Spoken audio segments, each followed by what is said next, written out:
রোডের পাশে রঙিন তোমাকেও ছবি তো উঠাবো কাজ হয়েছে সজল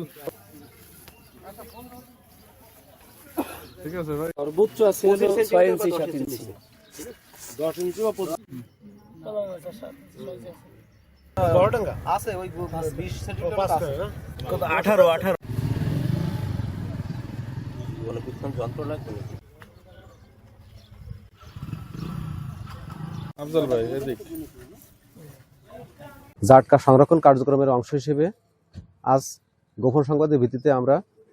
নতুন বাজার আড়ত থেকে আনুমানিক 50 থেকে 60 কেজি জাটকা জব্দ করেছি। আমাদের যে জাটকা সংরক্ষণ যে মৌসুম এটা শুরু হয়েছে নভেম্বরের 1 তারিখ থেকে, এটা চলবে আগামী 30শে জুন পর্যন্ত। এই জাটকা সংরক্ষণের বিষয়ে আমরা সর্বদা তৎপর আছি এবং যাতে কোনো ধরনের জাটকা বিক্রি টুঙ্গিপাড়া উপজেলায় না হতে পারে এ ব্যাপারে আমরা আমাদের অভিযান অব্যাহত রাখবো।